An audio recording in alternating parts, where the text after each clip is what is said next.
मौनी अमावस्या 2026 मित्रांनो, वर्षातून एकदाच येणारी अशी अमावस्या, ज्या दिवशी पंचांग स्वतः लाभकाल सांगतो. 18 जानेवारी 2026च्या मौनी अमावस्येला जर ही 7 कामं योग्य वेळेत केली नाहीत तर पितृदोष, अडथळे आणि घरातील अशांतता अजून वाढू शकते.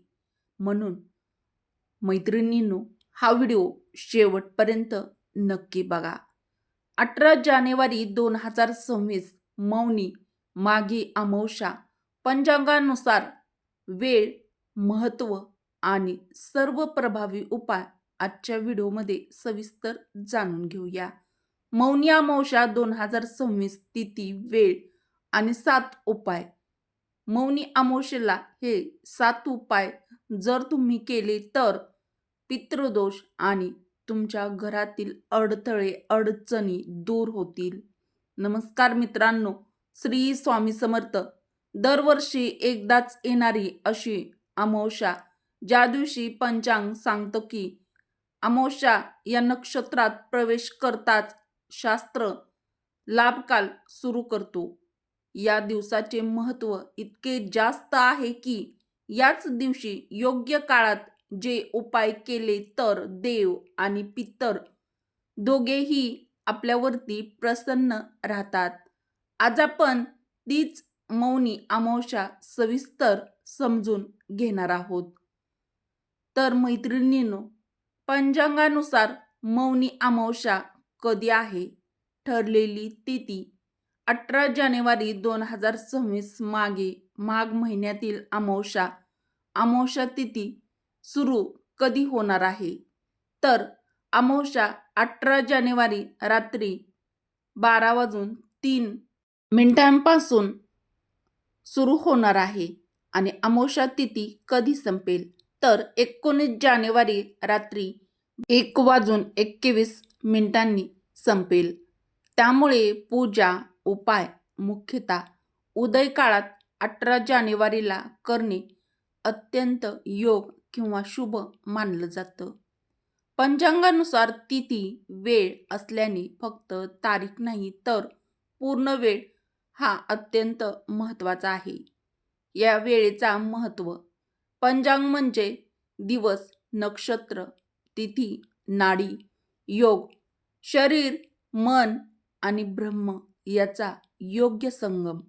जेव्हा तिथी अमावस्येच्या काळात प्रवेश करते तेव्हा ती मौनी अमावस्या प्रमाणित होते. मैत्रिणींनो, मौनी अमावस्या का इतकी महत्त्वाची मानली जाते?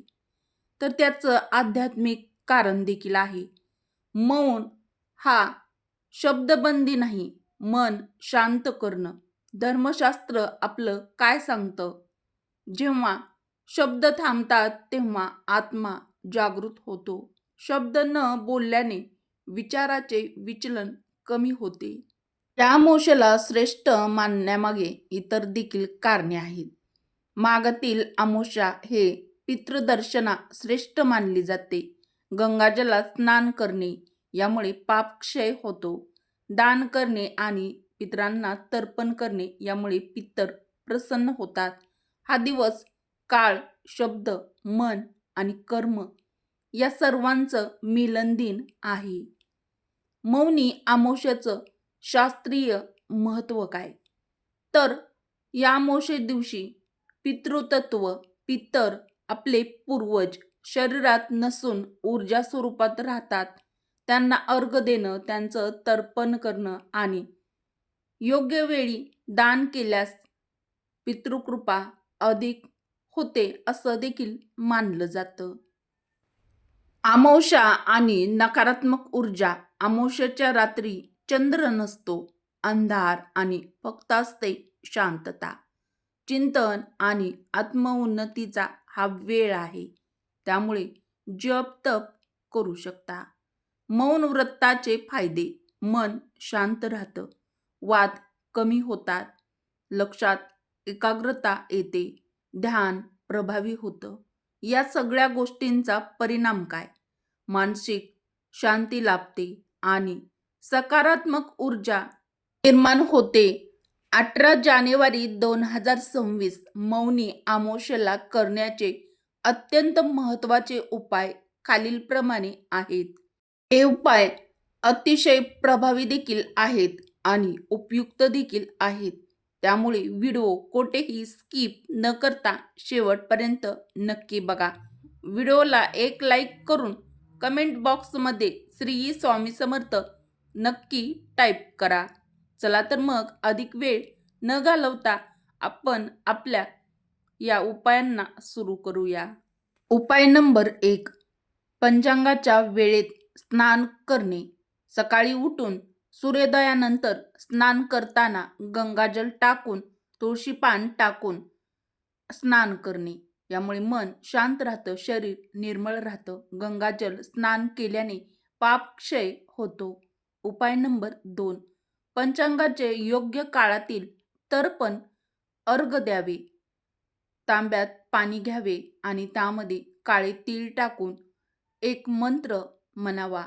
ओम मातृपितृ देवो नमः. हा 11 वेळा मंत्र म्हणून पूर्वजांच्या नावाने अर्घ देवे. हा सर्वात महत्त्वाचा उपाय आहे. यामुळे पितृदोष शांती होते. उपाय नंबर 3. कावळ्यासाठी सात्विक अन्न, शिजलेलं अन्न, तांदूळ, काळे तीळ, मोहरी. लोकपरंपरेनुसार कावळ्याने खाल्ल्यास पितर प्रसन्न होतात. आपल्या पितरांचे शुभ आशीर्वाद देखील आपल्याला मिळू शकतात किंवा मिळतात. उपाय नंबर 4. घरात व तुळशीपाशी दिवा लावणे. सकाळ व संध्याकाळ लावणे. सकारात्मक ऊर्जा येते. लक्ष्मी संचार करत असते. घरात दिवा लावून महालक्ष्मी मातेचे महालक्ष्मी अष्टकम किंवा श्री सुत्तम करू याचे पाठ करू शकता. महालक्ष्मी मंत्राचे जप देखील तुम्ही करू शकता. उपाय नंबर 5. पिंपळाखाली दिवा लावा व तुमच्या ऐपतीप्रमाणे दान देखील करू शकता. मोहरी किंवा तीळ तेलाचा दिवा पिंपळाखाली लावू शकता. पिंपळ देवज्ञान व पितृतत्वाचे प्रतीक मानले जाते. उपाय नंबर 6. शनिदेव पूजन करावे. काळे तीळ, उडीद, लोखंड एखाद्या शनिदेवाच्या मंदिरात जाऊन अर्पण करावे. उपाय नंबर 7. व्यापक दान, अन्नदान, काळे वस्त्र, तांदूळ इत्यादीचे तुमच्या ऐपतीप्रमाणे गरिबांना दान करा. गरिबाची सेवा करा. दानात भाव असणं महत्त्वाचं असतं. तर या उपायामागचा अर्थ का आणि कशासाठी? तर हे उपाय केल्याने मानसिक शांती लाभते. शब्द कमी, विचार कमी. यामुळे मन शांत राहतं. आध्यात्मिक उन्नती, जप, ध्यान आणि तर्पण दान, शरीर, मन, आत्मा त्रिविध शुद्धी होते. पितृदोष शांती झाल्याने, पूर्वजांच्या सुखाचा अर्घ दिल्याने आपल्या घरात शांती, भाग्यवाढ होते. अडचणी कमी होतात. धार्मिक चुका टाळाव्यात. तर अमावस्येच्या दिवशी खोटं बोलणं टाळावं. शिवीगाळ करणं, एकमेकाशी भांडण करणं टाळावं. मांस खाणं टाळावं. मद्य पिणं टाळावं. तुळस, बेलपत्र तोडणं टाळावं. पिंपळाखाली गोंगाट ही साधी चूक पण महत्त्व कमी करू शकते. तर अमावस्येच्या दिवशी हे नक्की लक्षात ठेवा. स्त्रियांसाठी खास संदेश.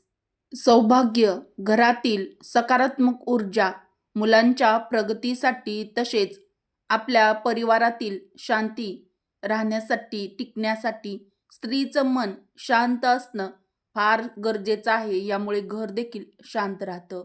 मौनी अमावस्येच्या दिवशी नकारात्मक शब्द टाळा. हेच खरे तप आहे. अशी मनस्थिती थेट देवाकडे मार्ग नेते.